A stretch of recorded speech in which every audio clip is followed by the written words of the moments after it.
Hey, welcome everyone to the next episode of the Catributors podcast. And today's guest is SCOTSGOD. Do you want to introduce yourself?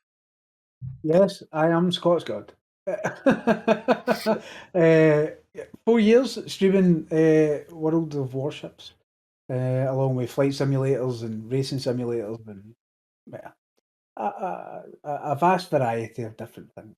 So, but mostly Warships. That's what I'm known for, or not known for, but you'll find out. Yeah, and talking about warships, first dev block we have to talk about are basically economic changes in update 0.11.1, which is basically a correction to what they told us earlier. Due to an internal error. So originally, as I said to you before, like it wouldn't be wargaming if there wasn't a miscommunication. So. That miscommunication, she is naughty. Definitely. So yeah, basically originally they said that carriers would earn less experience for dealing damage, where the error comes in because they earn more experience for dealing damage now. So as I say, please stop farming battleships in the J line, and can you please kill some ships? That would be lovely. Thanks very much. They should also get, I think, more experience for killing, and I think they was mentioned here again. Basically, they said that they wanted to make carriers gain more experience so that they can, like in ranked, so that they have more chances to keep their star or something like that. Mm-hmm. I mean, the thing is that's the primary thought process behind ranked is that how can I keep this star? How can I do the very most damage that I can do without dying and keep my star?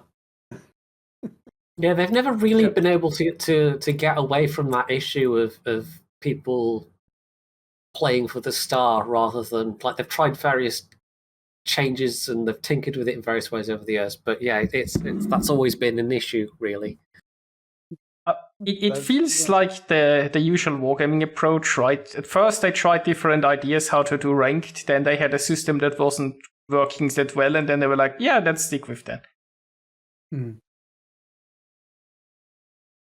But they are saying that you're getting 5% more for killing a tier 8 and 15% more for a tier 10. If you're a tier 8 in a tier 10 match, good luck getting your airplanes through any of the 80. Good luck. Indeed. Oh, it's just a flak fest. It's hard to. I mean, it's on one level it's hard to summon sympathy for people playing carriers, but yeah, carriers being down tiered it severely reduces their effectiveness. I think probably more so than any other class. Well, I mean, the thing is that for long enough, CVs are hated and, the most berated class within Warships. Wait until the water sausages come out. The return of submarines. We're all eagerly awaiting it. Wait until they come back. I mean, as a carrier, you just have to pick your targets. It's not like, I mean, there are plenty of ships that couldn't shoot down a plane if it was, stationary top of them. So, well, what I would like to see is how these CV mains these days would be able to cope with the RTS system of days of old, where you had to work out your strafes and your bombing runs and things like that. It wasn't particularly easy, as we're all aware. Yeah, that's I guess why they changed the system. There was just too much of a gap between good and bad. These days, the gap is oftentimes how well they use spotting, it feels like. You really feel a good carrier mostly because they know how to use spotting. Yeah, I mean, the thing is that if you remember Pappy, who was devastating in a CV, he stopped playing them completely. As soon as it switched to this mode, he just went, nah, no, that's not for me. I mean, it's basically like an entire different game. Well, exactly, yeah. I mean, it does make it more welcoming and opening to more players. But does it give you better gameplay? Does it? Yeah, but the bloody hate them. spreadsheet You bloody says. hate them. we bloody hate them, and that's the end of it. Okay, it's never going to change in our opinions. We don't like them. But the thing is that, as I say, some people, that's what they prefer playing. Do you know what? Fair play. I like to try all the classes. I don't play a lot of CVs, but I'm mostly a battleship cruiser kind of guy. I'm okay in DDs, and I do play them on stream, just so people don't moan. I'm playing a DD, but I do prefer cruisers and battleships. It's where I started the game 6 years ago, so it's like a comfort blanket. Whereas you go into a DD, and I always seem to pick the gunboat DD rather than the torp DD. But like for instance, Ragnar. Some people say Ragnar is not particularly fantastic, but I like it, and it's an annoying little ship. But there's definitely, I think we've hit a decent state of the game where there's more than enough diversity of play styles to cover what most people would like. If they're going to like Warships, there's going to be something in Warships that particularly suits their play style. Especially now, because guys, you can buy a tier 10. Yeah. All the tier 5 players coming into tier 10, broadsiding. It's quite good. Great when they're on the enemy team. Oh yeah. Well, yeah. As long as you don't get them yourself, it's okay. It's let's pass them about. So on the also positive side, they have. I think they've now patched the technical issues. I'm not sure. Like, are there still login and client crash issues, or has the patch actually solved them? I have to say I haven't had any crashes personally, but that doesn't mean anything. I use ModStation for just like 1 or 2 mods, and a couple of days ago I did have a problem where the game just wouldn't start. It wouldn't load into the battle, but then I updated ModStation and it worked, and I've never had a problem. Yeah, I think there was a note on, certainly there was on Reddit anyway, there was a PSA saying there was some kind of possible mod conflict. I know there was one of my viewers reported a similar issue where they just got stuck on the loading screen. Yeah. And the thing is that if you don't update ModStation, then it won't work. So the biggest tip there is update your ModStation, and it should work fine.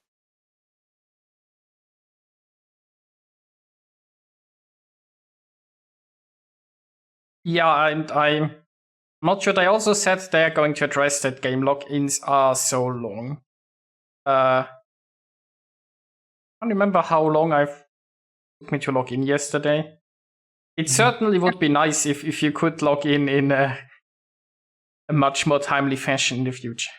It's notably longer than it used to be, I think. Even it's always been, I think, a bit longer if you've used mods than without. But even people without mods have been reporting that it takes now. That it's been taking longer and longer. Years ago, you thought that you were sort of fixing the problem by using an SSD opposed to using an HDD, but clearly that's not the case. I have to say, with Warships, it doesn't really make that big of a difference. Like, not now, no. Having it loaded on SSD versus not these days, like the details on the ships may be loading a little bit faster, but it doesn't seem to make the game load any faster or anything like that. Well, when you were in my stream a couple of days ago, I said to you about the flashing kind of artifacts around the Oh yeah, that's definitely been a thing as well. Yeah, that's a pain. I mean, the whole login thing seems to be a server communication issue, I have a feeling, because it doesn't like the game takes that long to start up. It feels like you're just really like getting the okay from the server to log in just takes ages. Mm. It may be something in their server side architecture that's, I don't know, slowing the process down. That that the authentication's taking too Well, long. again, it wouldn't be like Wargaming to have something broke. I mean, the fix I think should be online already, so we'll see, I suppose, how that develops. Buy more tier 10, guys. That's what they want. Buy more tier. Get the old hamster in the wheel going. That'll be fine. Just for those that have maybe missed it somehow, the current collector's bundle things are the Marceau and the Hayate, and the top packages are listed as, well, the given price is listed as 62,000, but it's okay because it's a discount, you guys. It's got a 20% discount, so it's actually only 49,000 doubloons, about nearly 50,000 doubloons. It's a steal, basically. It's the equivalent of having a sofa sale. Like, there's a sofa sale every week. Oh, yeah, it does feel like that. Yeah, it absolutely does. Even the cheaper packages are still 35,000 doubloons. But that only gives you a 3-point commander. So generous. Oh, yeah, on your newly tier 10. People will still buy them. People will still buy them. Yeah. You can't. I mean, the thing is that it doesn't matter how much people are berated or how much, people get told that you're a whale or whatever. People will buy them because it's a quick way of getting into a tier 10 match. I mean, if you have so much disposable income that amount of money just doesn't matter to you, then it's a lot of time saved potentially, but it's still. I mean, the pricing's still kind of disgusting for a single digital good. A fool and his money are easily parted. Yeah. That's the entire basis of free-to-play gaming, I think. Not Scottish people. Oh, no. Oh, yeah, we do have that reputation of being a wee bitty tight-fisted at times. Well, that's the how it goes is that copper wire was invented by two Scotsmen fighting over a penny. It was interesting speaking. This is a complete aside, but interesting speaking to people from the Netherlands, where that's kind of like the stereotype of the Dutch as well, as being extremely tight-fisted. Sorry.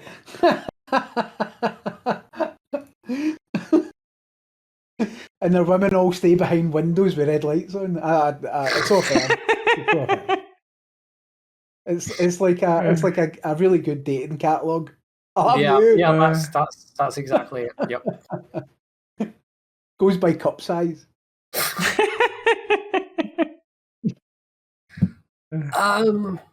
I think the last and the only other dev blog we have is we know what the Iwami and the Mecklenburg are going to be given away for now.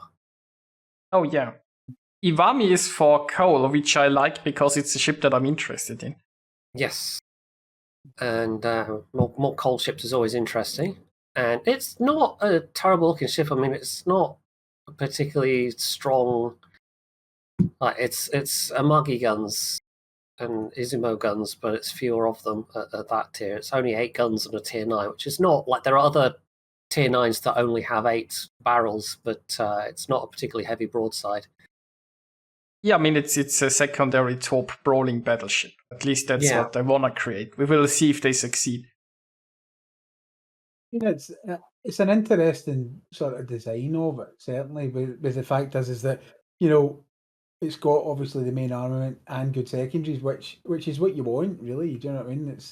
I think the Germans need something to give them a little bit of combat, because if you go into a tier 10 match now, it's shuffling. Everybody's not, it's the meta, I'm not going to use my guns. Oh, no. Oh, no. I'm going to sit here at 12.5 kilometers and I'm just going to pepper you. I think to some extent that will die down over time. I mean, it usually does with newer ships, but I suspect also that we will see, give it another patch, and we'll probably see some kind of nerf to this Schlieffen. Oh no, they are now. I think there was something that came out that said that they were going to be nerfing it. Isn't it already live? Didn't the last patch already introduced a slight nerf? Yeah, I think you're right. However, they did, and I missed that in the patch notes. But the thing is that like if you take out Prussian or however you say these new ships, I just go by what I think, right? But Prussian, right? Or if you take out any of the sort of secondary built ships, compare it to the Schifflin, you just don't want to use them. You're just going to no. He's kind of the clear winner at the moment. I mean, dude, maybe there's the Ohio, the sheer speed and more accuracy, but it's smaller caliber secondaries. And the Ohio does not have Gunther. As soon as you put Gunther onto that ship, it just becomes immense, absolutely immense. I mean, also the Ohio has shitty penetration with secondaries, right? It wasn't never that great, but since the IFHE nerf, it's basically you aren't panning anything. You only hope of fires, and that's just not very reliable. So basically, wargaming back with the IFHE nerf, they nerfed the only other sort of competitive secondary. Well, I mean, it wasn't really a line; it was just the Ohio, the Massachusetts, and the Georgia, right?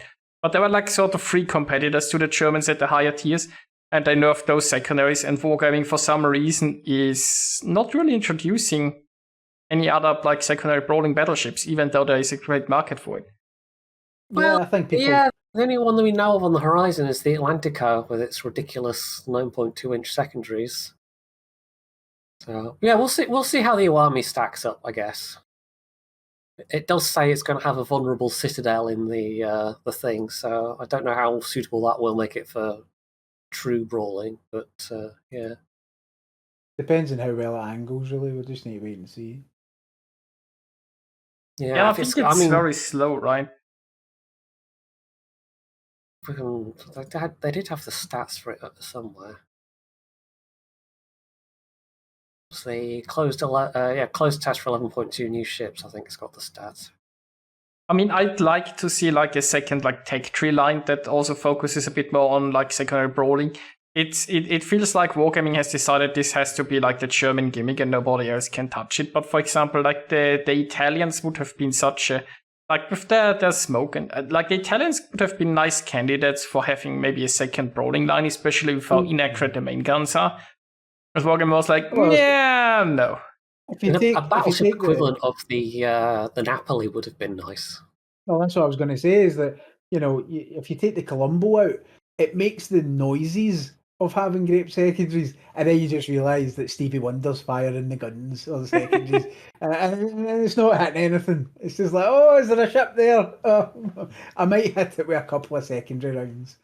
But the thing is that when you've got ships like Georgia and stuff like that, and these kind of ships are what people enjoy. I mean, people come into match and say, well, I love the Georgia because of the speed you can flank in it. The secondaries are, a really nice added benefit. Plus the guns, if you get them to hit properly, will smash just about anything. It's a great ship. But again, they don't really keep up with the Germans, because if you get that ship versus a German ship, the secondaries certainly seem to set more fires, hit more rapidly, and a little bit harder. So you're right. We do need a line that can battle direct with the Germans and give it a run for its money.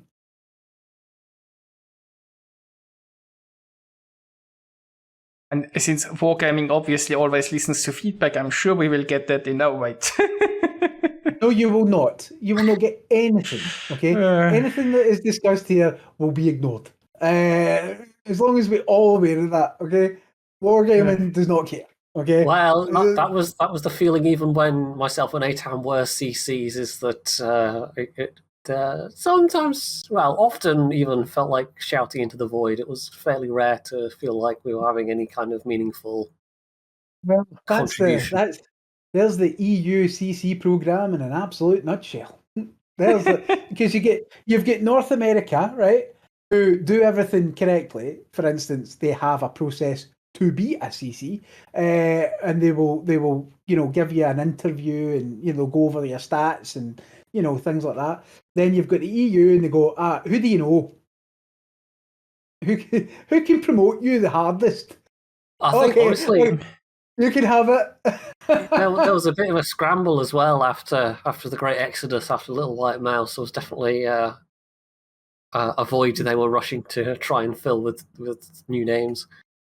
1,000,000%. But the thing is that it's not even some of the people. I don't even. You go who? Like guys will come in and go, "Oh, did you hear who became a CC?" No, I have no idea who these people are. Sorry, who are you? They used to. I mean, they even used to do much more regular kind of like spotlights for showcases for their CCs and that. Well, the absolute beautiful part of it is the fact is that their application on the forum to be a CC has been shut down. Yeah. Like there is no way to apply on the EU server to be a CC unless someone promotes you in a certain direction. I'm not saying that it happens a lot, but it happens. Okay, we all know it. I said Anyway, it. we're getting a bit off topic here. Yeah, we are. We are. Carry on. Well, I mean, it's a nice lead over to the next topic because there's some new content creator guidelines for content creators like us. I don't. It's interesting reading of this because I don't know if there's anything that's been super new here. I mean, compared to if people can cast their minds back to way back when Flamu was still a CC and then got excluded, and they I think drew some kind of guidelines up at that point, but but those sure were why CC we're getting this guidelines, again right? now. Yeah, those are not. Wider. Those are not general guidelines for every content creator, not just people who are affiliated with Wargaming. So those are for like everybody who wants to in any way stream, make videos on YouTube also, or podcasts, which is hilarious because Wargaming thinks that if you discuss Warships on a podcast without using any of their material, they still have a right to dictate rules to you. Yeah, that's the part where it gets more sticky in my eyes because technically they have a leg to stand on in terms of being able to have leverage, essentially, if you're using any of their material on a platform like YouTube or Twitch. If you're like playing the game or otherwise looking at wargaming content, pictures or promo videos or whatever. But when it comes to podcasts, they don't really have a leg to stand on in terms of having any hope of enforcing this at all. It just Can I point out that there's not going to be many Scottish streamers that can like, stick by this because it says no sex, no drugs, no discrimination, no profanity. Come on. To be fair, it has been pointed out that is very much intended for content created for wargaming. That for part is quite important. So if there was any kind of official in collaboration content with wargaming, and I'm guessing it also means that the rules for community contributors, the existing ones, are going to be that's going to be trickier. Like they're going to have a harder time in terms of having to moderate their language somewhat. But I think they're pretty much beaten by a stick already by the EUCC program. Oh, do you like free stuff? Do as you're told. Do you like giveaways? Do as you're told. I mean, the whole post is interesting because, I mean, this is a general guideline for all content creators, right? And then they basically say that they don't allow inappropriate content. And then when they clarify inappropriate, they bring out the must comply with the age rating requirements of the product. But then they say that's created for wargaming, so they sneak that little clause in, and they now seem to be claiming that this clause is only there for if like you do official things, like maybe if you are on the official channel. But wouldn't it I'm pretty sure if you are on the official channel, they will hit you with some additional rules or guidelines anyway. so I put it in there. It feels like this whole document is intentionally vaguely worded so that they can, no matter what you do, they'll always can point to some part and be like, oh, you broke that rule. Yeah, I mean, the thing is that you said that there's nothing really that different, but what they've done is just make the net bigger. So they've included just about everything. They, if there's something that can hurt the wargaming name, it's here, right? It's here, and you're right. They can point to it and go, "Well, you did this." All right, okay.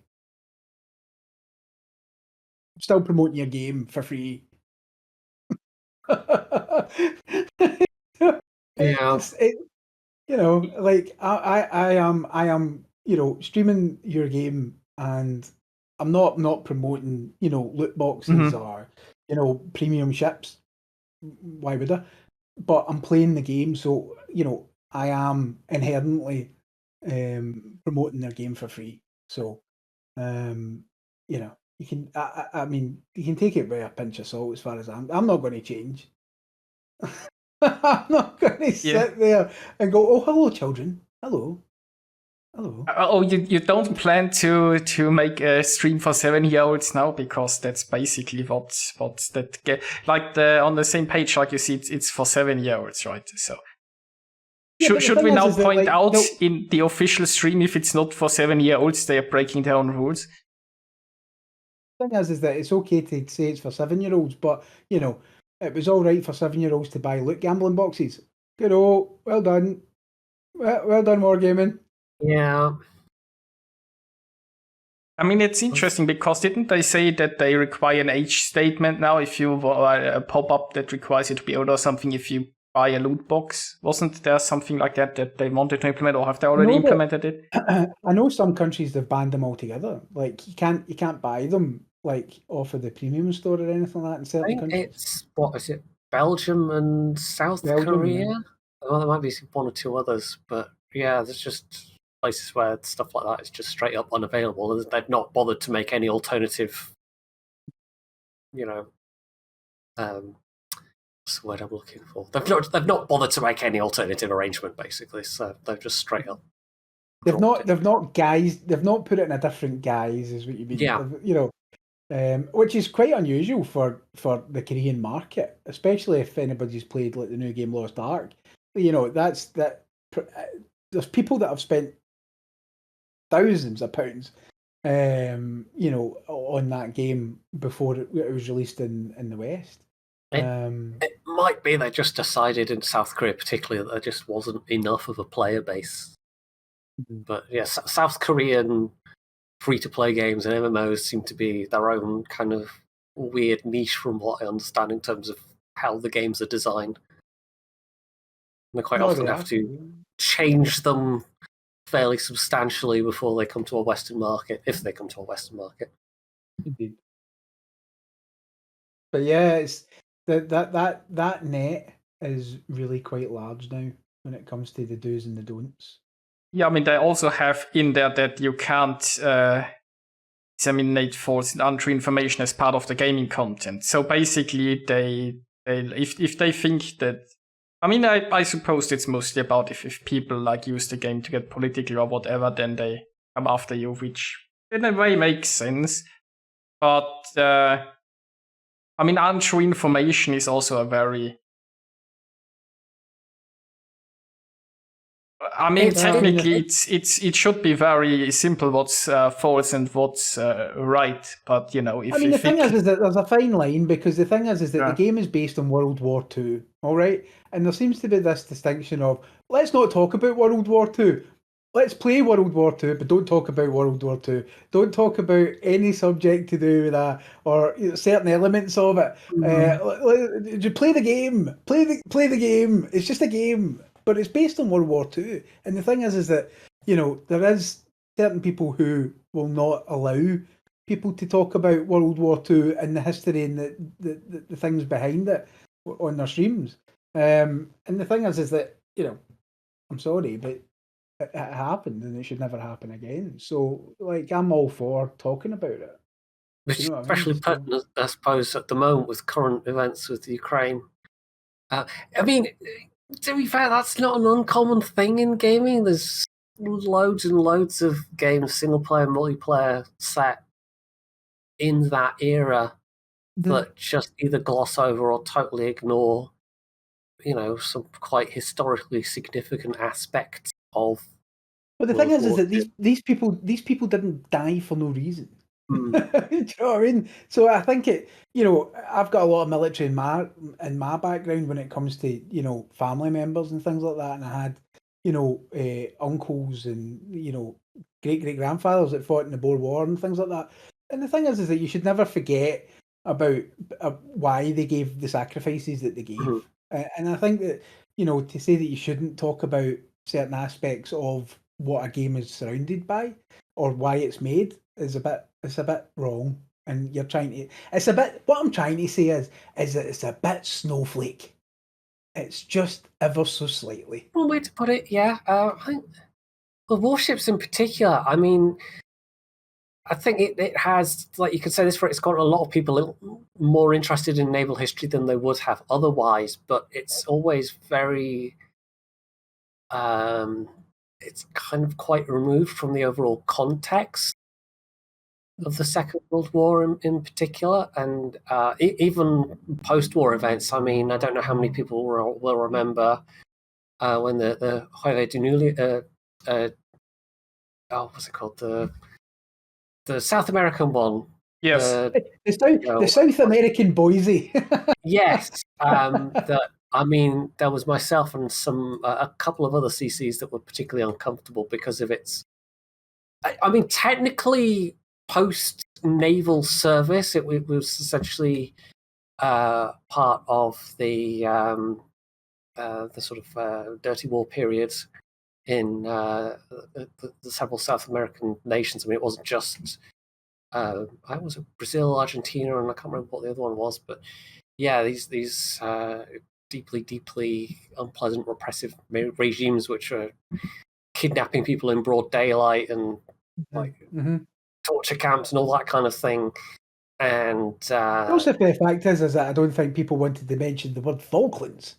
Yeah, I mean, that was it. Even because there were several, like even not going with the Belgrano, which was I think the same class of ships. There was at least one other option in with like the Chilean Navy or something like that could have. Like, they had the choice of, if we want this ship, would want to go with something that doesn't have any kind of problematic history in its service with X nation, then yeah. And I think at the time, Sub-Octavian was particularly dismissive, and it just never really went anywhere, unfortunately. But yeah, that's probably the one occasion with a particular warship's history where it has really what I tend to like to do is take that. What I like to do is take that problem, that Argentine flag, and put it on my Royal Navy ships. That's what I like to do. No.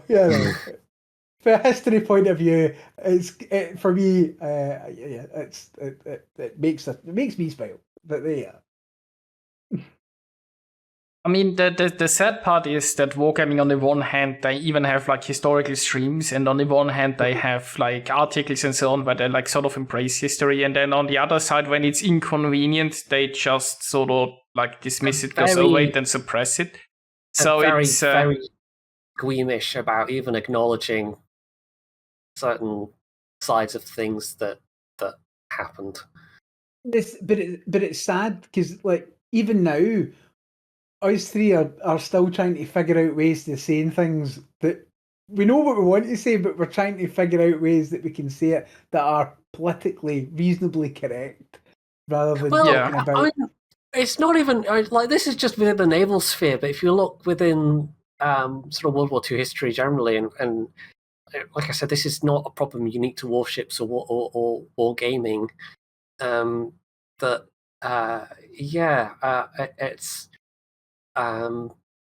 It's kind of like how do we discuss things without, like, there was an article I read not that long ago about what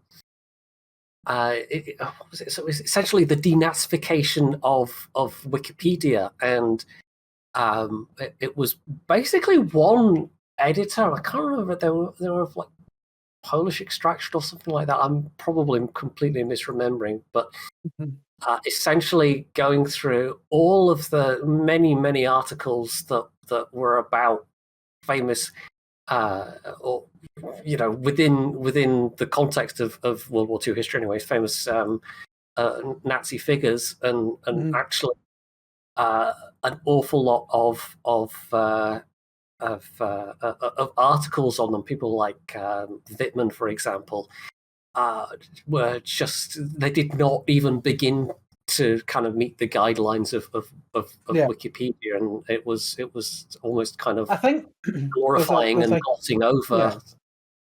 The thing is that there's a really, it's a fine balance between talking about history and using it as a teaching tool or in relevance to a ship or whatever it is, rather than using it as a form of discrimination or hatred towards a particular country.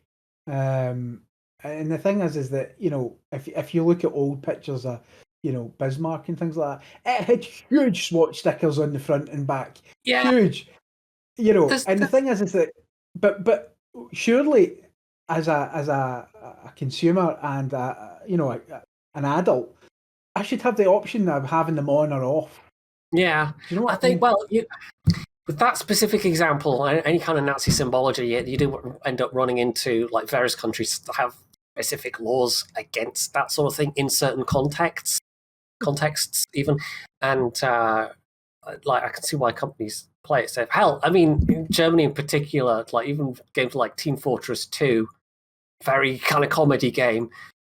You can't have any blood. I think German games in particular is the kind of weirdly censored. Like in TF2, I know there's the specific example of if you shoot somebody, they don't bleed. They burst into confetti, literally. Well, there's the Fortnite generation right there. Germany has some weird laws, like in a Command and Conquer, like the soldiers, I think, were all androids, at least in the first game or in the first two games or so. Like Germany is weird with censorship. But I mean, I don't know. Like Wolfenstein, how was that portrayed in Germany? They quite possibly, they probably did have to change some things in order to sell that. I'm not even sure if is it even sold?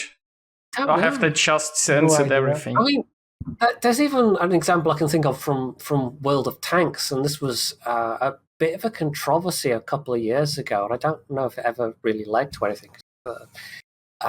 Basically, a lot of people in the Polish community, this is probably a good 6, maybe even 7 years ago, were quite unhappy that, I mean, Wargaming had the policy of, even though it would have been historically accurate to have like inscriptions on tanks naming Adolf Hitler or other prominent figures,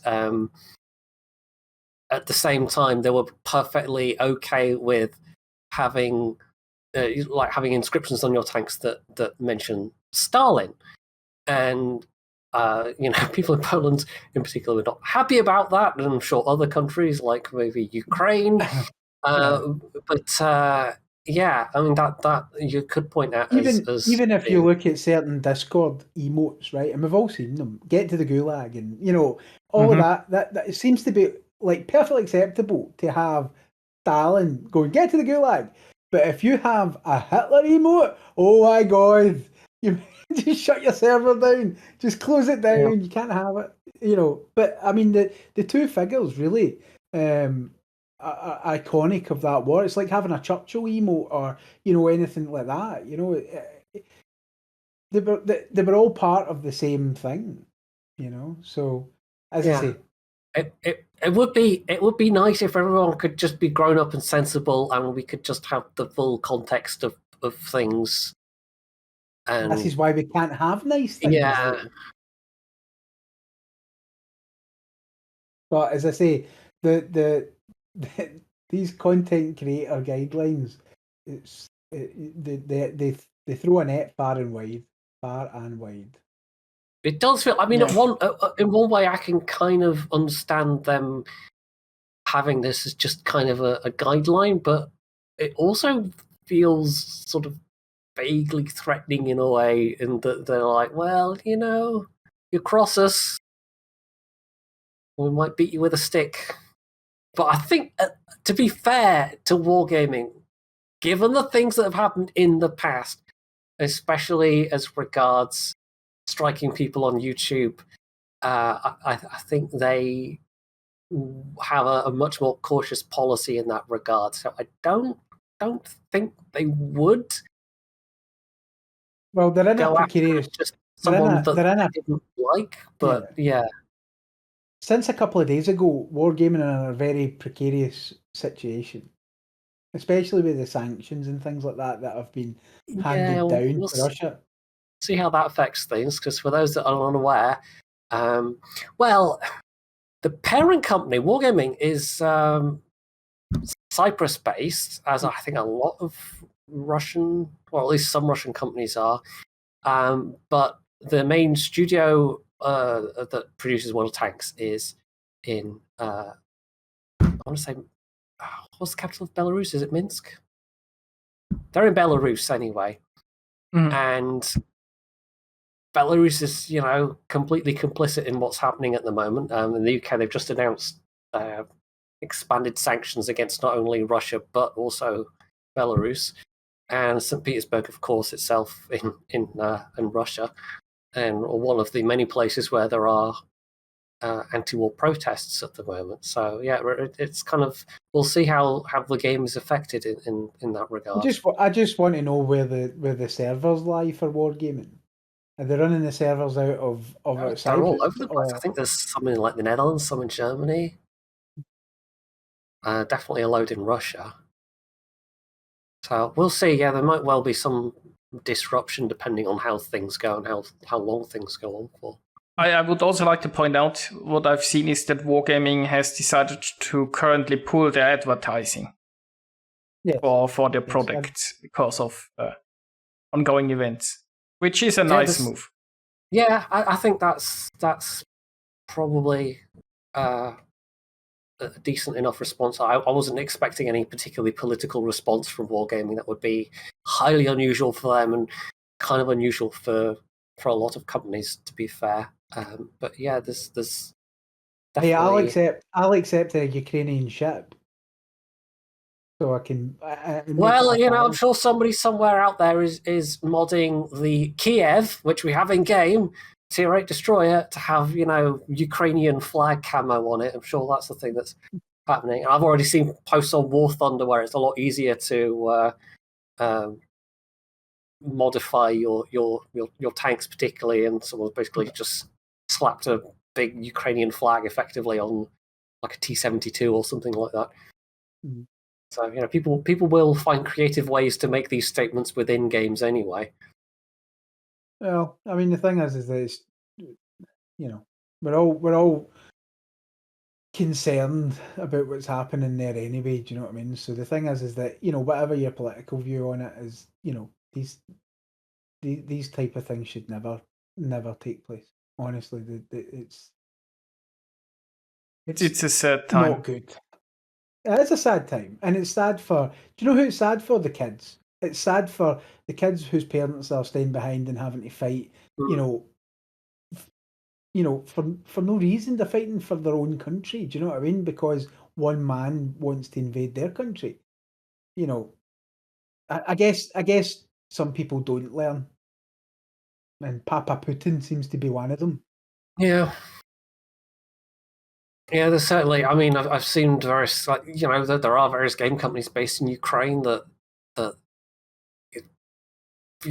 the moment there's kind of I don't know if indiscriminate's the right word, but there's shelling and bombing and whatnot going on. So it's kind of almost inevitably right. The gaming space is certainly not separate and apart from what's happening right now. I even saw some tweets from the company behind DCS. Yeah, I've seen it as well. Yep, yeah. Yeah, saying please don't use our game to try and like do mock-ups or glorify what's happening right now and spreading this misinformation. And goodness knows we've had things in the past of TV channels, like even in like Russia, China, like literally using game footage as though it was actual, shot footage. Especially North Korea, when he just like gets a wee toy missile. Oh, you're so great! Like that. But the thing is that we can laugh and joke because we're not anywhere near it. Let's be honest. I mean, the thing is that in that area, and it can quite easily spread from where it is now. So it does affect us on the daily. So, and people need to understand is that when you look at the map, you look at the map and we're used to seeing Russia here and America here, but it's not that.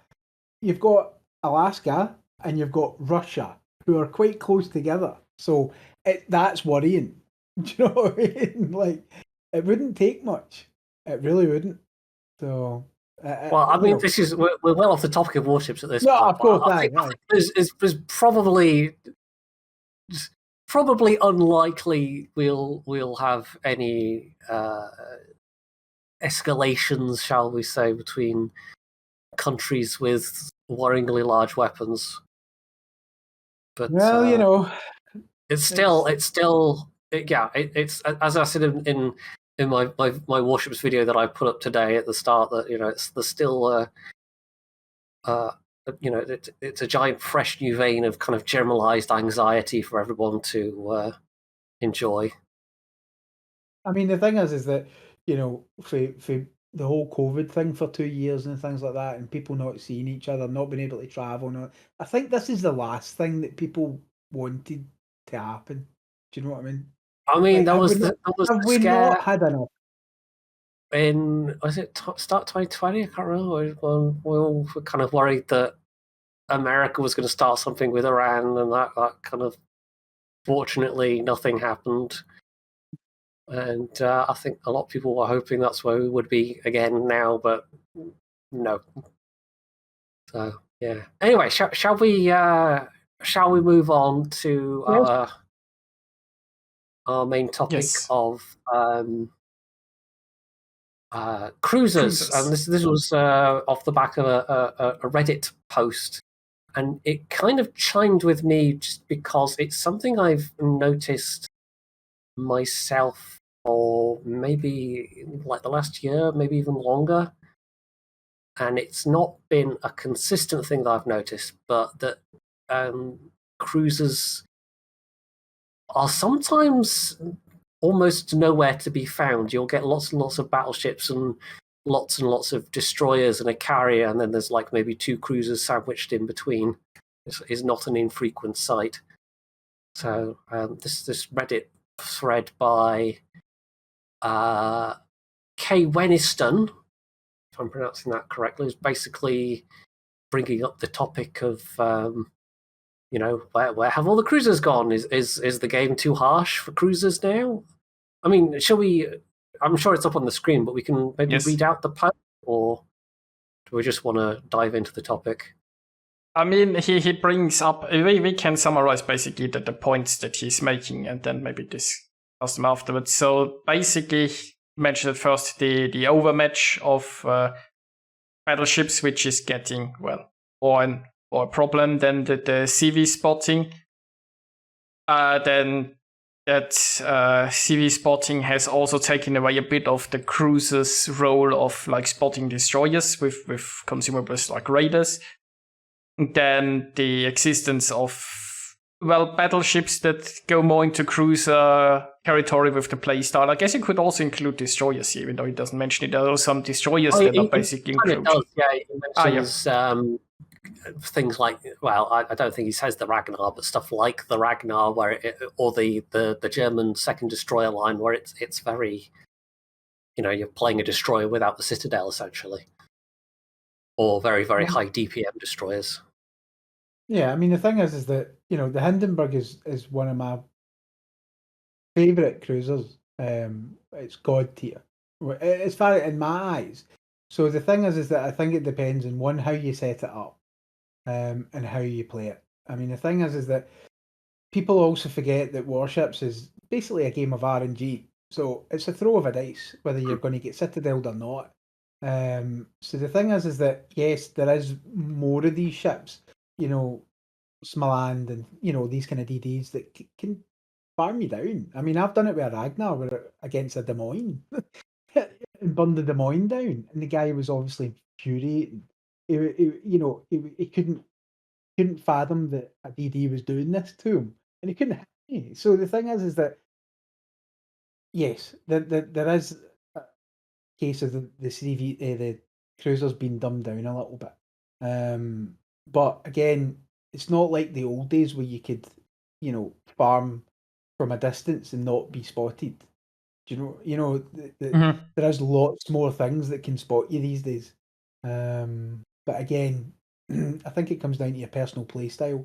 There's a lot of people that charge in with these ships, and we've all seen it. We've all witnessed it. And the thing is that is there more of those players versus guys that have been playing those ships for a very long time? That started with the Otago, which again is one of the best tier 8 cruisers that can still hold its own in a tier 10 match. The Zhao, now that's been buffed slightly again. Hindenburg, which has been, buffed more times than my car's been validated.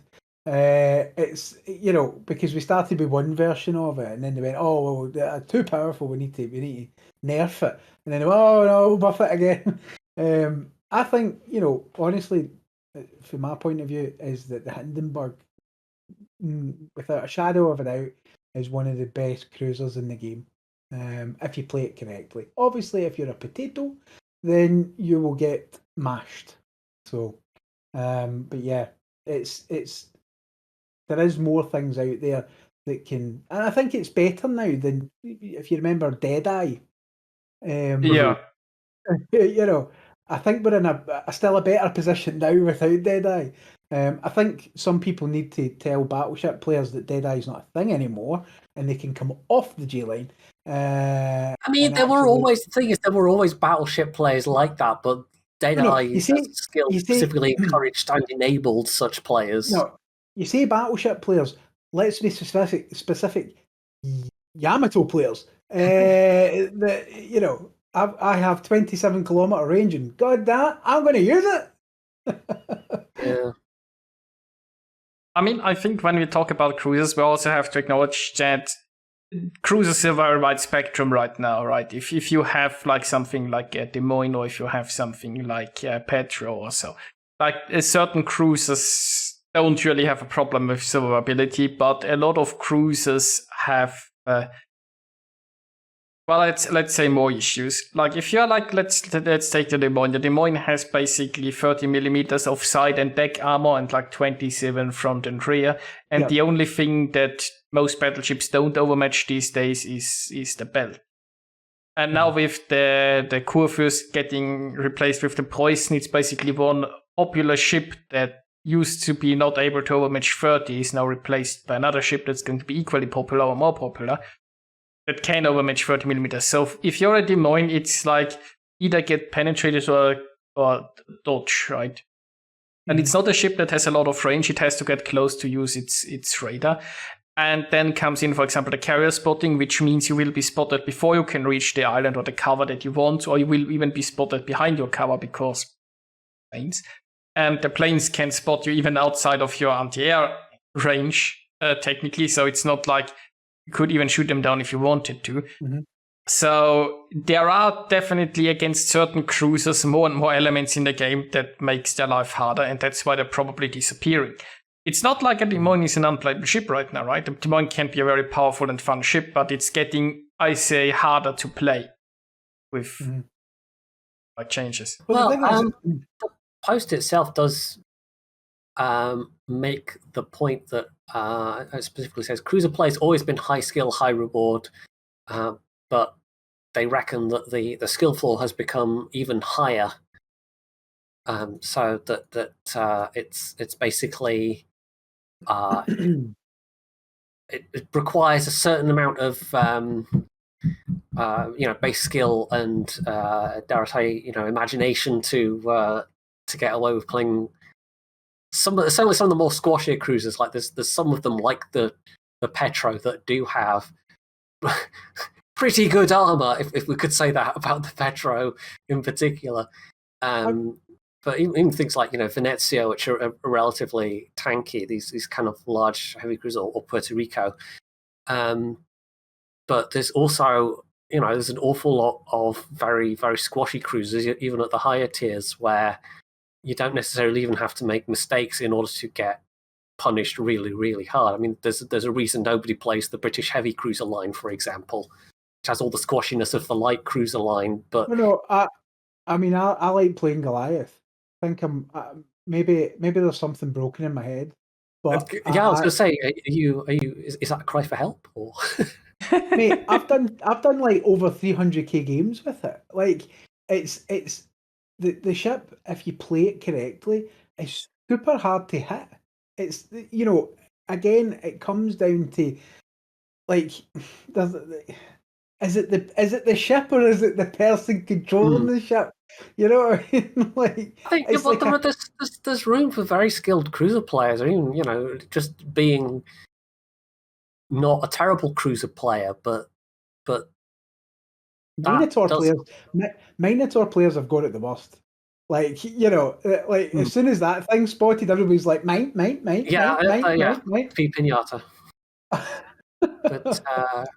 But yeah, I think kind of the point of this post is that it very much the dampening effect on overall cruiser populations, because you've got the less skilled players who've maybe dabbled with cruisers, and I mean even at the mid tiers, the experience of getting blapped in cruisers is extremely commonplace. Look, you know yourself. You go into matchmaking these days. If I fired up the game right now, this is how your matchmaking would be: 4 DDs and a carrier, and then you would have like 2 cruisers and the rest battleships. It's not uncommon. Yeah, it's definitely not uncommon. And so yeah, you just end up with these players gravitating particularly towards battleships with their greatly enhanced, survivability and range, or else, I mean, for myself, a lot of the times these days, if I feel like playing a cruiser, I'll probably play a destroyer instead, because you don't have a citadel. Yeah, you don't have a citadel. You have way better stealth, and you have a much higher chance of having an impact on the outcome of a game in something like a destroyer than a cruiser generally. I mean, if you want to have fun at distance, take the Elbing out. My goodness, the Elbing is so much fun. That AP hits like a truck. That is a cruiser, a tiny cruiser. Not that tiny. Yeah. Well, tiny enough.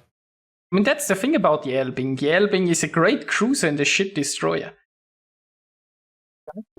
I think you've also got, like the French destroyers are exactly what the Khabarovsk and the Russian stealth-firing destroyers were once upon a time. I mean, not that not stealth-firing anymore, but I think the tier 10s, I can't remember what the Marseille you can get up to, but the ballistics on that are horrible for long range anyway. But the tech tree tier 10, you can get up to like almost 18 kilometers or something like this. Like, it's got better range than some cruisers kind of thing, and trying to hit a small, fast-moving, fire-spitting target, that's a root of frustration. It's either a good game or a bad game. So the thing is like, if you take out, say, like the Colbert, you can have an amazing game in the Colbert, or you can take it out, get spotted, and get detonated. It's either that's how that ship is, but again, it comes down to the rest of the team as well, and how your gameplay is. If you're not looking at the mini map and not keeping an eye on where things are, and and again, this is the problem that I've got with them selling tier 10 ships, is that these guys that are coming in have no idea about radar distances. They have no idea about switching off their AA in order not to maybe get spotted so quickly, or even pressing O to put defensive fire to a side of the ship. They don't have a clue. So, I mean, the thing is that is it getting watered down because of bad players, or is it the ships? Me personally, I think the player base now, in terms, since they started selling tier 10 ships, has got really bad in tier 10. I have more fun at a tier 5, tier 6, tier 7. I do wonder, on that specific point, how much is, if I can put it this way, the lockdown effect of people maybe I don't know if we've had a massive influx of newer players, but maybe players that played the game a little bit before and then had a lot more time on their hands, and they've now reached the higher tiers, and they've bought their tier 10s, and yeah. But yeah, selling tier 10s though, that's never a route to good things. Before the Rona appeared, okay, everybody said it on their stream. Oh my god, it's the weekend teams, right? Oh, it's the Saturday potato. Bit of a meme. Every day now is the weekend. Every single day. Yeah.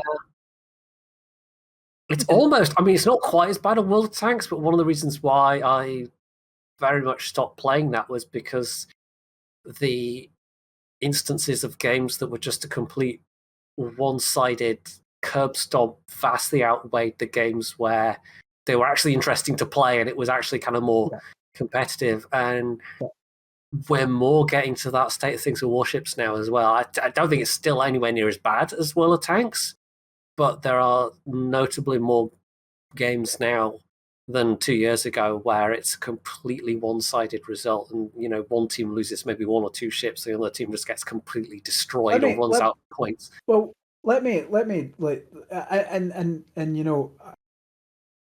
it's not just the new players. There's something happened to the old player base as well, right? And I'll give you for instance. We were playing a game. The game just started. Now, what's the big rule, folks? You never leave a flank, okay? So you don't get crossfired, okay? This guy, keyboard commander, that wasn't his name, by the way. He just acted like a keyboard commander. Right, guys, leave C. I'm like, sorry? I'm like, what do you mean leave C?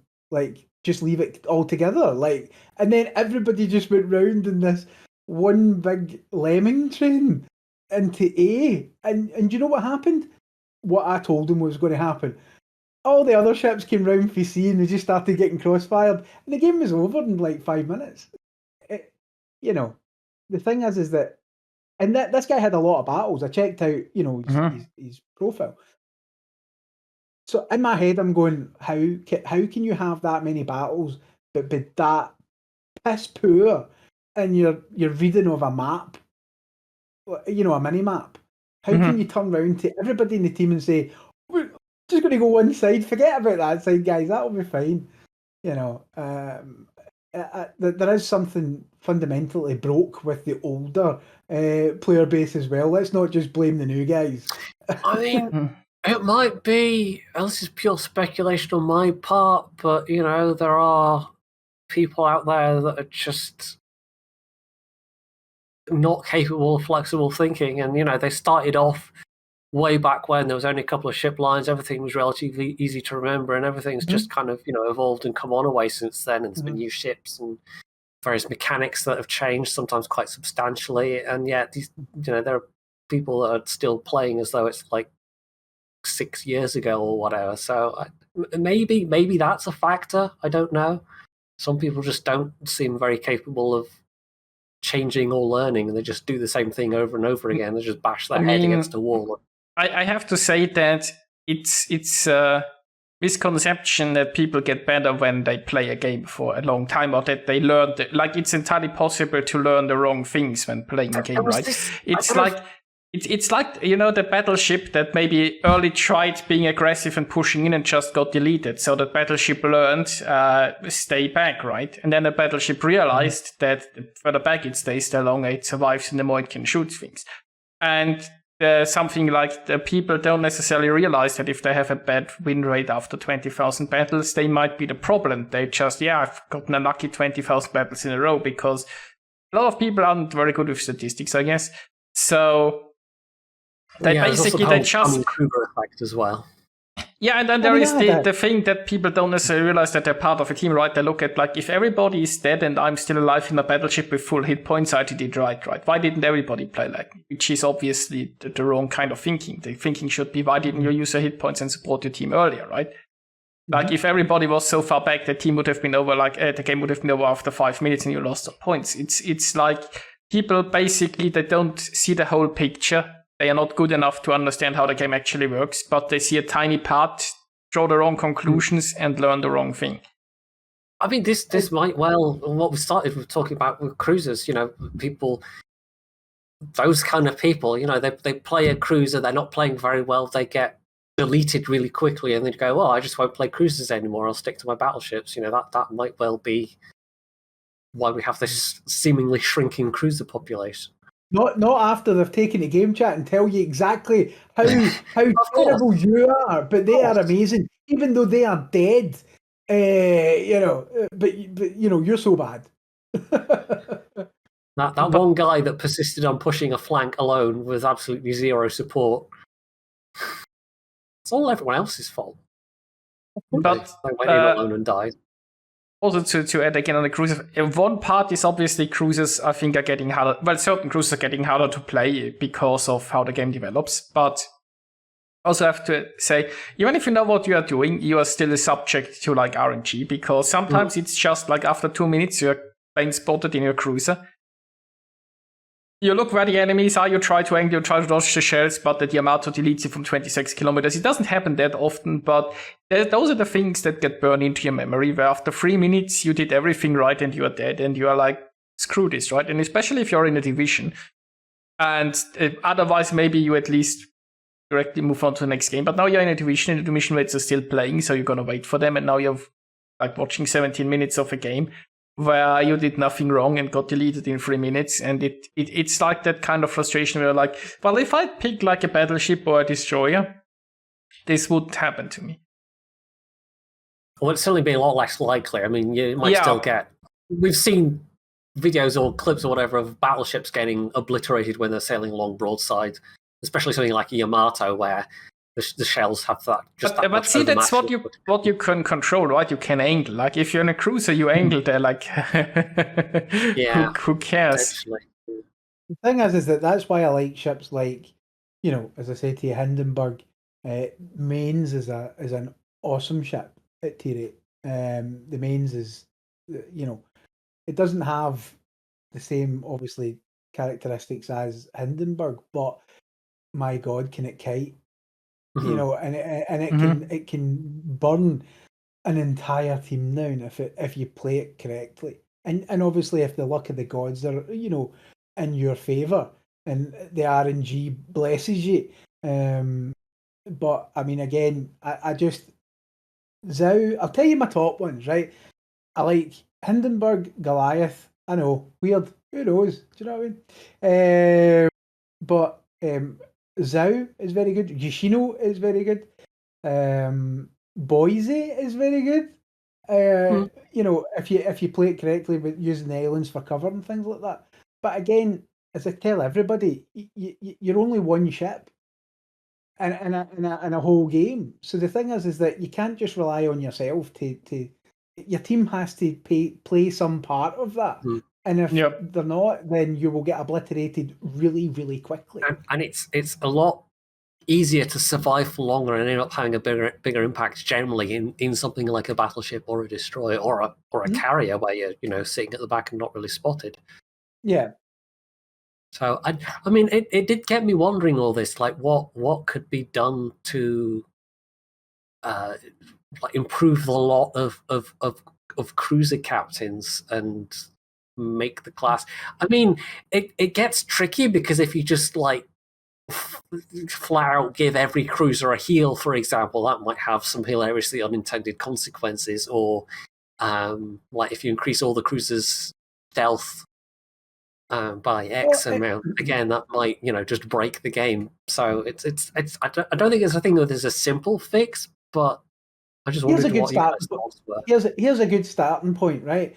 Give us bloody AA that shoots down planes. Okay? It would be nice if cruisers became the anti-AA class again. I would agree with that. Also, get rid of plane spotting, right? One of the biggest pains of cruisers is that you can't actually use the stealth that you've got to your advantage, that you can't position yourself, even if you know how to properly position. You can't even get there because the planes are on you immediately, and you're like, well, I've barely moved the meter and I'm already spotted, so now I'm gonna run away again. Yeah, I mean, there's a huge difference between if there's a CV in the game and if there isn't.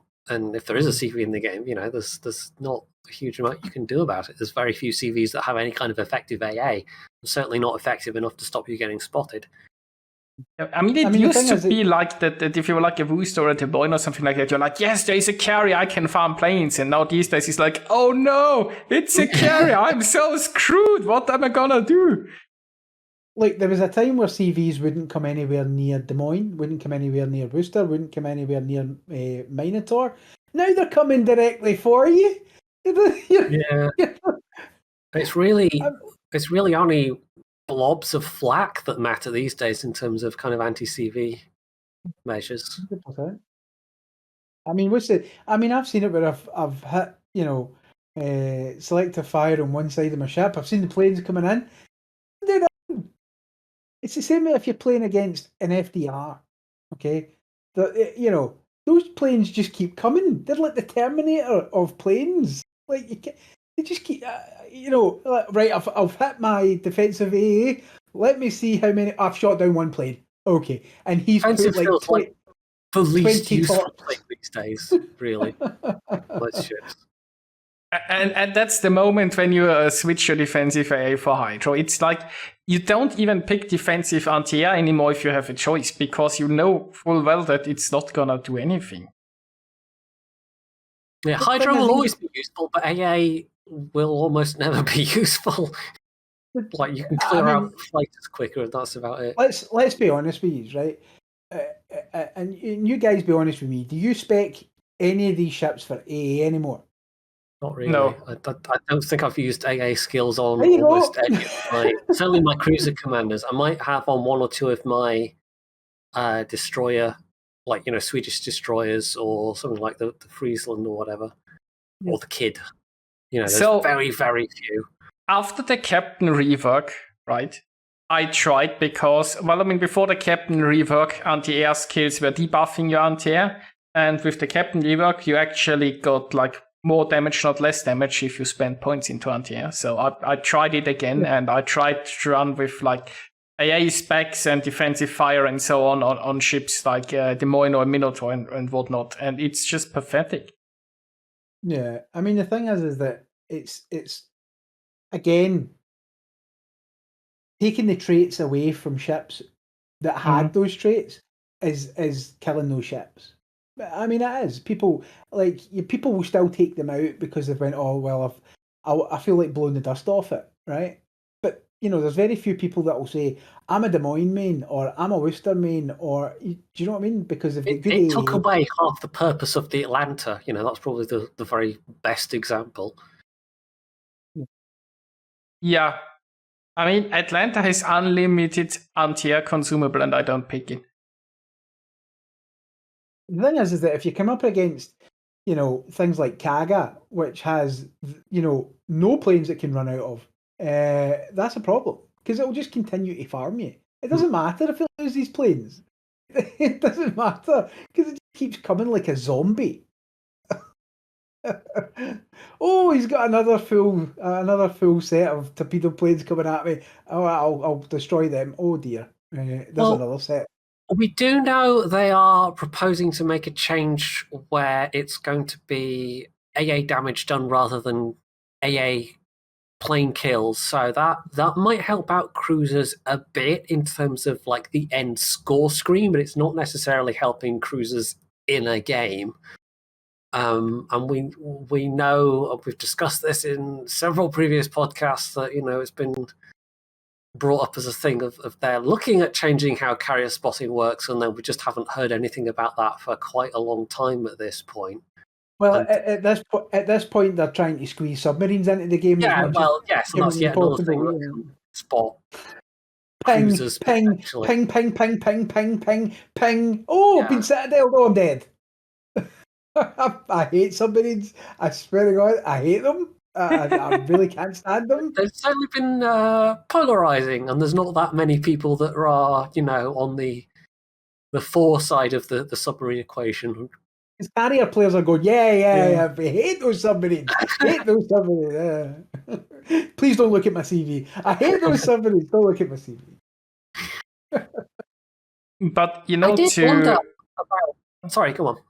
To come back to an earlier point made, right? I also have a feeling like that the general gameplay at higher tiers is not as good as it used to be, right? You see a lot of more weird things. Like recently I had a battle where basically the entire enemy team turned around and hid behind the carrier.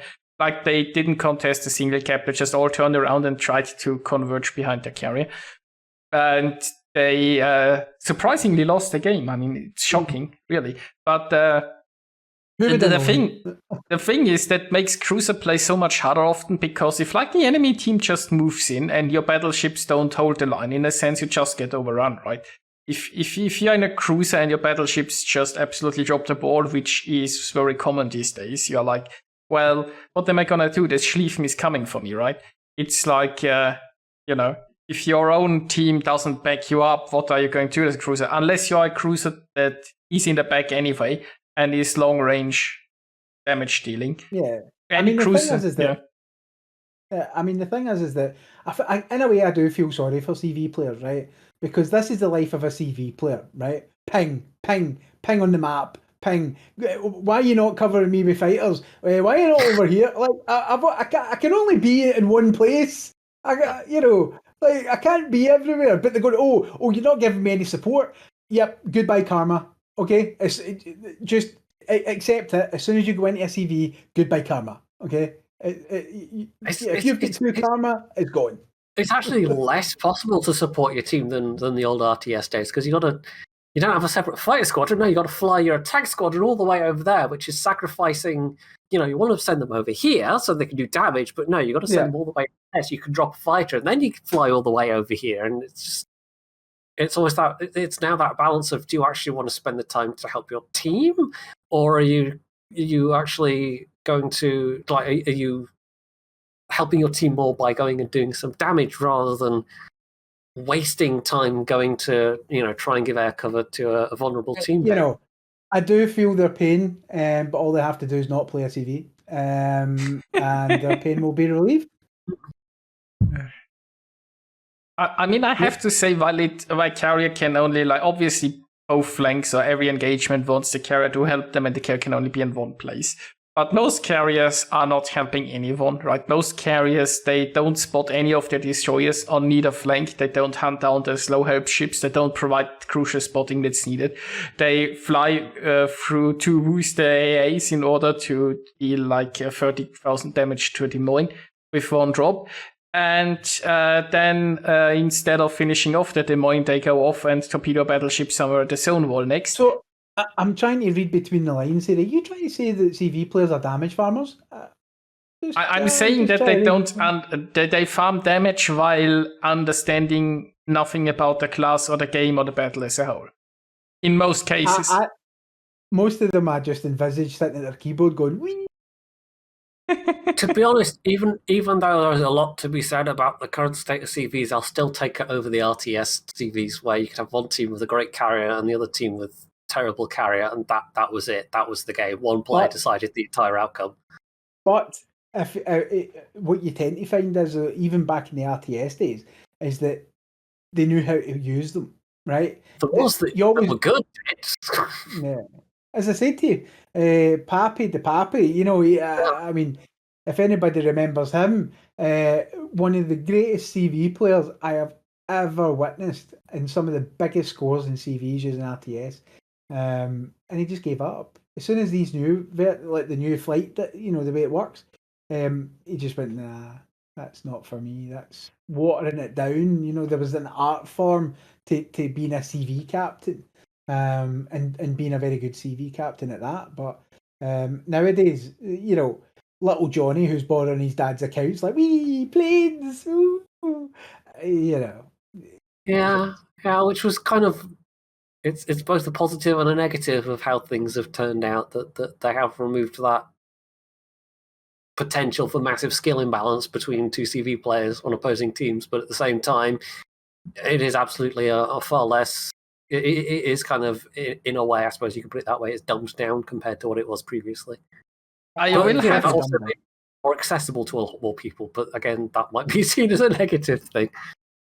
I mean, I will have to say though, right, while the skill gap isn't as big as it used to be, there's still a vast difference between a good and a bad CV player, and it's not just about the drops, because most CV players, even an average CV player, has figured out how to more or less properly drop with the planes. But the thing is, like, such things like spotting can be so broken and so game winning, right? But if you have a good carrier that just like spots the enemy destroyers, it alone can't just be like you can't do anything, right? If your carrier is up to the task, that one carrier just carries the entire battle. Might not be seen on the scoreboard because wargaming doesn't like to reward supporting tasks, but good carriers are still like an absolute nightmare to deal with. But they are still the kings of mission control. Like, there's no better class for spotting basically anywhere on the map, essentially. Again, it comes down to if that person's particularly good at that ship or not. You know, the tier 10 Russian, the new one, cut your bollocks off. The next off, yeah, that seems to be, quite strong, Probably the one I least want to see now. It's like when I see one of them, it's like the same feeling I used to get, before I had the FDR. It's when I seen an FDR, I went, because I'm in a battleship. All he's going to do is bring his planes across, and torp me until I have no health left. If a CV player determines that because a lot of them use matchmaker, and if they deem you a bigger risk than anybody else in the game, in they come, and you're just sitting there going, well, there's nothing I can do. There's nothing. Unfortunately, it's not as widespread as artillery players using. Oh god, what's the mod called? But basically, the mod that lets you see, like win rates and skill levels of enemy players, and that's been a bugbear of particularly streamers and YouTubers and better players for a long time, because they get disproportionately focused by artillery players. I have stopped using matchmaker because this is how this is how the game's actually started. Like, okay, I'll start. Right, we're just loading in. Oh, look at matchmaker. Oh shit. At least with warships, you can hide your stats now. That's the thing, and I don't think you can do that with all the tanks. Oh, and I know that only bad players hide their stats. Come on now. I know. I'm just saying I know there probably are some streamers and whatnot that do that, but it's always just a problem in warships. But name and shame them. Existent. I want to know who these people are so I can berate them. No, I was going to say earlier, I mean, in terms of what can be done to help cruisers, I mean, you can maybe do things like give them economic nudges, like, cruisers get better, like, free XP rewards or captain XP or whatever, or they make better credits overall. There's some kind of encouragement for people to take the risk to play cruisers to keep the population up to some kind of decent level. And I don't know, maybe other things like, I had thought of what if as a cruiser player you just get priority target as a freebie, for example. That would be a hugely useful piece of information to know how many ships are pointing their guns in your specific direction. How evasive do I need to be right now? Yeah. Or, certain cruisers that have radar, do you make the radar more potent? Do you make it last a little bit longer? Have it reach a little bit longer, especially with DDs. It would be interesting if you had the choice, as let's say you do with the Yamagirian torpedoes, and you can switch between ranges. What if you could do that with your radar? You could have a long range but very short burst, or you can have a shorter range but much more long duration burst of radar. Hydro, you could do the same with hydro as well. And because that would certainly bring back a lot of the utility of cruisers, because there are now. I mean, we've just had a line of battleships added that have their own hydro. We've had previously a line of battleships that have their own smoke. We even have the odd radar battleship in game. So yeah, the kind of utility of cruisers, I think overall has been a bit diminished, and you get sometimes ships being added like Tiger 59, which is almost a pure utility cruiser. It doesn't do a lot in terms of damage, but you really don't see them taken out very often, even in divisions, just because they're crap. They're crap. Either you're going to do damage, crap. or you're going to be kind of useless because there's not that much point to. Oh, there's no more certain thing in this planet that you're going to be useless in a Tiger 59. It's like taking out the Belfast, whatever it is, 69, whatever version of Belfast. Oh, the Tier 8 Belfast, yeah. Oh, yeah, guys, did you not get the Belfast when it first came out? Here, have a substitute one that's shit. And it's higher.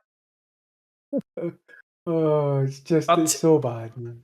But making like Raider more potent, I think would be a very bad choice. But the problem already is that Raider can be like, if there are too many Raider ships, it really can be a problem. I mean, I've been in 7 Raider. Radar balance between teams. But let's call out the real bullshit mechanic, okay? Which is hydro versus submarines. You press your hydro, you can't see a submarine. That's not how it works in real life. Although they've added now that you can see a submarine at maximum depth within 2 kilometers with hydro. 2 kilometers? You're dead? Yeah, if you've got a submarine 2 kilometers up your hoop, right, you're dead. Okay. Yeah, it will probably surface before it reaches the 2 kilometers and shove some torps up your rear. There is a suggestion from the chat of maybe, I can't see Wargaming ever doing this, but dropping +2 matchmaking for cruisers, and it probably, I mean, generally speaking, World of Warships isn't as bad as World of Tanks when it comes to that +2 matchmaking, or +2/-2, but I think cruisers are probably one of the most affected classes. Like being down tiers, being a tier 6 cruiser in a tier 8 game, for example, is generally not a fun experience. I'll be honest, I'm a tier 10 main, right? And the main reason why I'm a tier 10 main is because I don't want to get up tiered, right? Mm-hmm. So the thing is that like I'm in full agreement of making it a 1-tier system, okay? This 2-tier thing is not very good. I mean, if you're in a tier 7, and you get shoved into a majority tier 9, people can sit on your stream and go, think of the XP. Think of the How about no? How about no? I mean, I've been doing this a while now, but I think going way back, I think we talked at some point about the idea of sort of your stats adapting to the tiering a bit. So if you're bottom tier in a cruiser, for example, you get 10% more range just based on the fact that you're bottom tier. Like that is a thing that one could, it's kind of a workaround, a sticking plaster, as opposed to +1, -1 would just kind of even things out. We certainly have enough ships in the game at this point, but it's then whether we have the population on some servers to support such a thing. But even if we did, I don't think Wargaming would go for it. That seems to be really firmly entrenched. I mean, population-wise, it could just be that if there are enough people, it makes a +/-1 game, right? And only if the matchmaking goes on for too long, it will rope in players. It's already so that there are thresholds. The longer you wait in queue, the in theory, less restrictive matchmaking is. So that would be it's just that Wargaming really doesn't want +/-1 matchmaking, and I don't know if there is an economic reason for that, or if it's again, we'll talk about the elephant in the room. The spreadsheet says so. Okay, the almighty spreadsheet says that you're having fun at all times. I think it's purely inherited from World of Tanks. World of Tanks did it, so we've started off the game design from the rock solid premise that Warships is going to operate in the same way. And I think that's it. It's just been it's in the DNA at this point, and they're just like because World of Tanks is one of the things they were absolutely utterly intransigent about. I think there was one test for something like a couple of months on it's like the Asia server or something like that. They did a test, and then it was just never spoken of again. And it's something that's been loudly requested by the World of Tanks community for many, many, many, many, many years, and it's just it's not something that Wargaming have ever seemed to give any serious consideration to. I think one of the main reasons for this is an incentive to go up the tiers, but +-1 could possibly still fulfill that. Like the thing is, right, if you get constantly farmed by higher tiers as you go up, you see that ship and you're like, I want to have that, or I want to be the top tier, right? It's like they've given that as a reason for, like, particularly for World of Tanks. I have heard this given as a reason by Wargaming employees, and it always seems so ass backwards to me, because so many people are just going to be like, nope, I'm out, and I feel like that has hurts the game more than it's helped it, psychologically speaking. I mean, that's a question, but in the end, what they want is they don't want you to play tier 3 all day long. In a sense, they want you to go up through the higher tiers where you need more experience and then convert your experience to free experience or so on. Like, the economy at tier 3 is like you'd never be incentivized to spend any sort of money or progress. Right? The progress gets harder as you go up there. So I feel like they want you to be incentive. You want to go up because you want to be top tier, but then it takes too long, so you want to spend money. I feel like there is a method to their madness in a sense.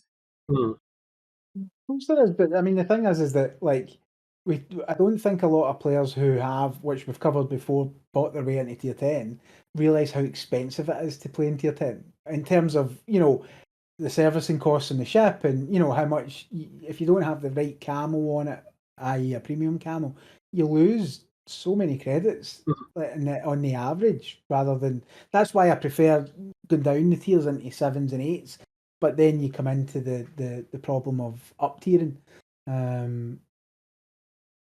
Just I don't know what's the best way to fix it. I mean, you can't. It's like talking to a wall, because they say that there's nothing wrong with the matchmaking and it works perfectly well. So we're all wrong. I mean, of course, none of us has a spreadsheet to back us, so we can't be right. Well, this is it. You need to borrow Conway's spreadsheet.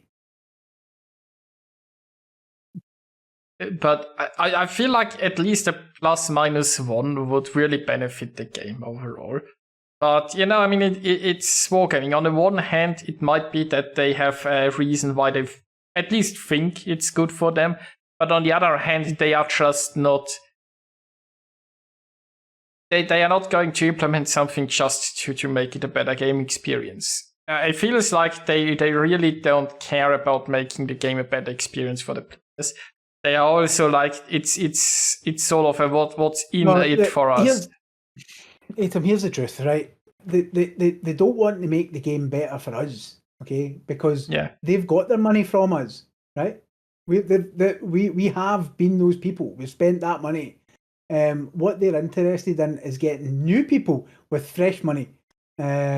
So that's where Wargaming is at right now, is that they're trying to expand the player base from new players, because those new players will open their wallets and spend the money. We've heavily speculated that was a big part of why subs have been pushed in, when they clearly don't fit, is that they're hoping this will bring in some new segment of players who will go, oh, submarines, I wonder what this game's about. Then do you know what's next? Premium submarines. Calling it. They've half a year ago they already shown a picture of a premium sovereign submarine. Like, I think when they were still hopeful that they're going to nail submarines within a short time, there was in the dev blog already, they're like, yes, stats are going to be announced in the future, but I already had a name and a picture of a premium sub. I think it was Soviet. And we haven't heard anything of that since because they haven't been able to figure out how subs work since then. Yeah, if they're doing something now, they've been in a position of perhaps having to radically change it, which they kind of want to avoid doing. I mean, the sad part is if they would focus on creating a good gaming experience, they would have a larger player count and the player base more willing to spend money.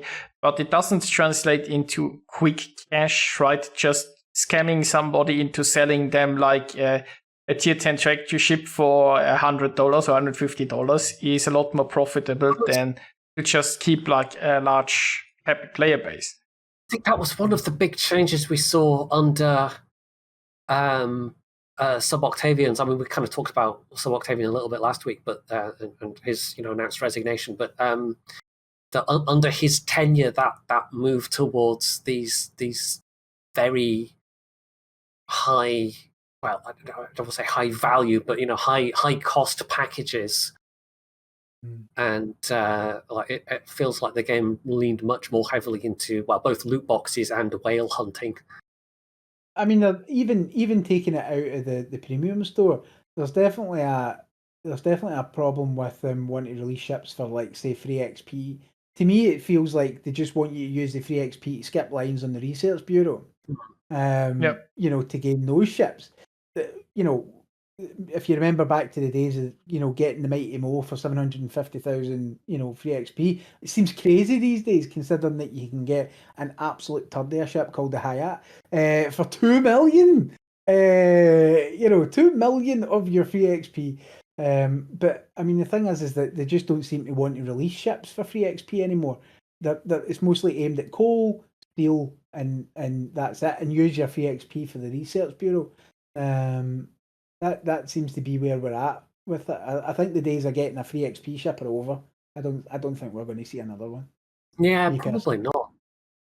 Yeah, I just had a thought of in response. I know this is a bit of a late response, but in terms of not wanting the game to get better, I think that's kind of fair and kind of not, because I think as far as wargaming's concerned, the game is good enough. And therefore, they're kind of at the stage of, well, how can we get money out of this thing that we have that's good enough, rather than, put our focus into how do we make this a better experience. Mm-hmm. No.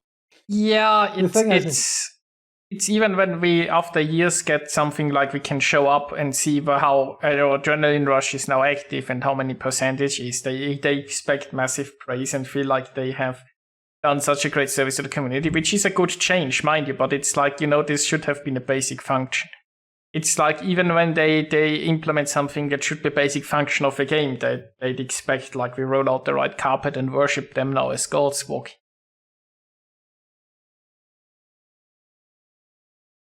Yeah, wouldn't they like that? But I mean, the thing is that you just have to wait and see who takes over from Sub-Octavian. Question mark. Yeah, we don't really know what that means for. That's not until March. We should Conway. Conway. Let's see who takes it. I mean, Conway's on the community management side, so I don't know if it's that likely. But yeah, who knows? Didn't Sub-Octavian also start with the community management side? Maybe. I can't remember. But I mean, it would. It's probably like a job in St. Petersburg, so it would come with a move in office. So I'm not sure if any of the European community team would be willing to do that, or if like speaking like Russian would be like a job requirement. Probably. Maybe it'll be completely out of the left field, and they'll announce that Earl Grey is coming in as the new. I'm such a troll for making that suggestion. Oh, trust me, Errol will be coming nowhere near it. I've known Errol for many years, and he will come nowhere near it again. Oh, I know. He never would. You probably couldn't literally pay him any amount to at this point. But anyway. No. But I now want to see a video with a hidden camera where I approach Earl and offer him the job. Might have to be lots of bleeps, lots of censoring. Oh, look, It does, and I've said to Errol, I'm like, I says you can slag wargaming all you want, right? Because we know that you fell out with them, right? I'm like, I says, but you now live in a new country with a new wife. I was like, come on, yeah, that's a win for Yeah, you. you got that much out of it. Yeah, catalogue page 54, wife. Hello.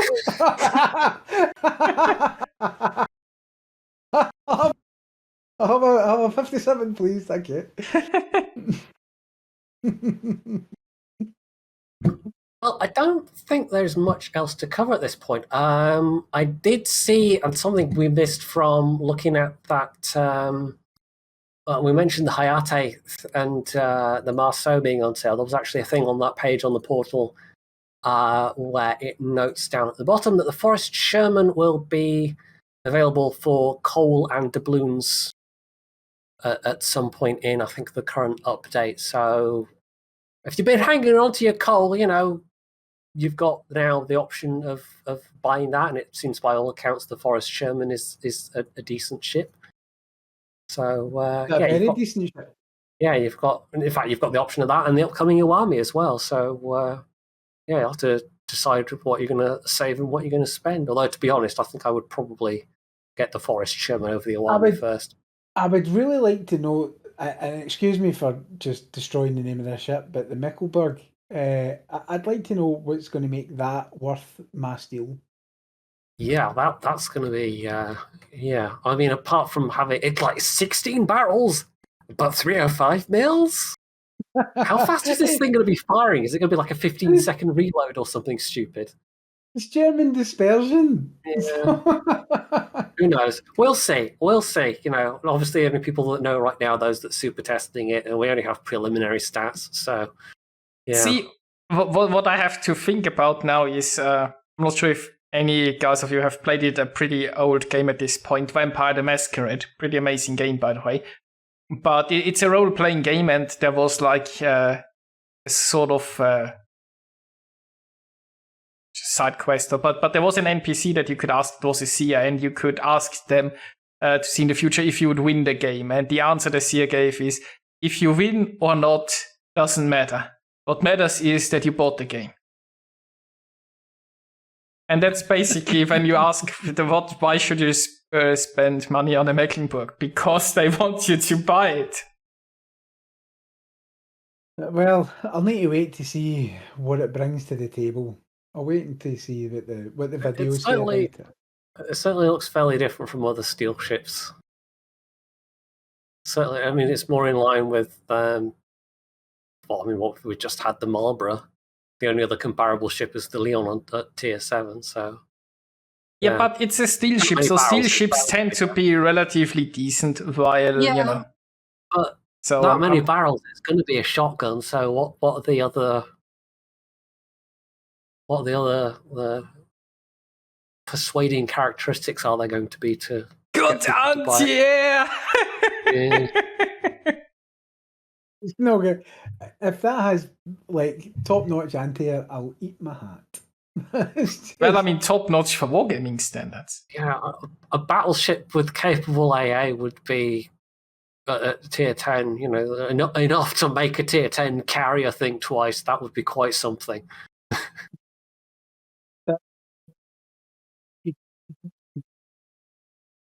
Injuries and things like that as well. Will it be a more, in terms of main battery gun gameplay rather than, the secondaries, and then occasionally fire the main guns?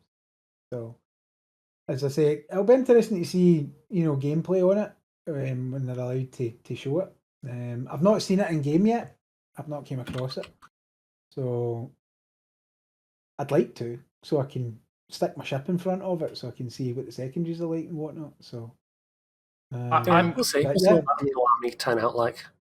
I mean, they state high rate of fire and good accuracy, so it looks like more of a main battery-focused ship, although it does come with torps. Who knows? Iwami, I don't know. Yeah, I don't know. How many times have we been stung by ships now? Come on now. Like, yeah, it just has to be better than the Heisen, that's all.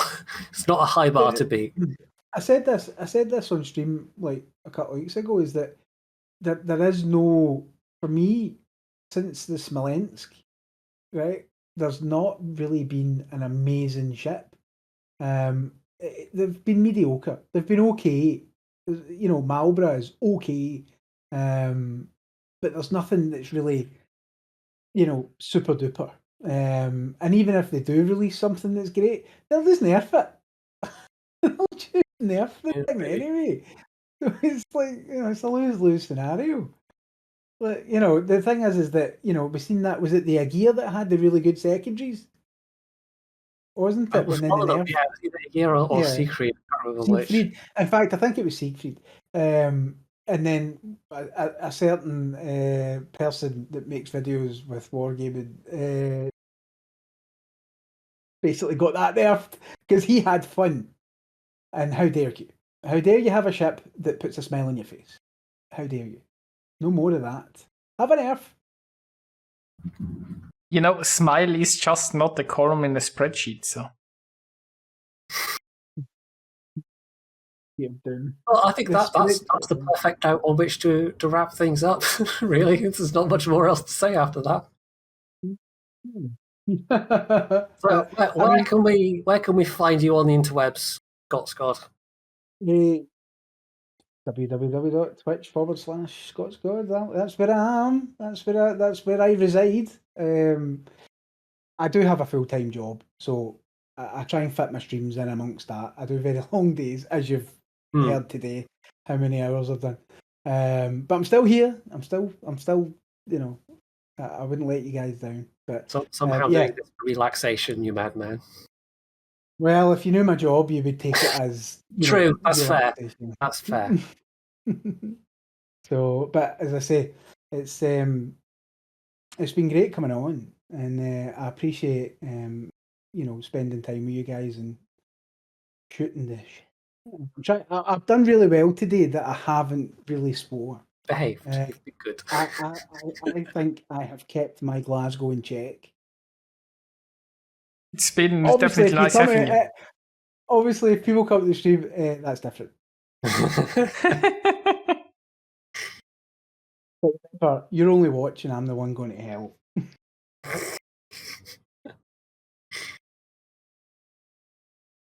Well, I mean, at least you'll be in good company, Dev. We'll join you. And thanks very much to the guys that turned up in chat as well. I've literally just brought up chat just to, you know, see it. But thank you very much to everybody involved. And thanks very much for the effort for the podcast that you do, guys. I appreciate it. Thank you very much. We're glad to have you along, and we'll probably ask you back at some point.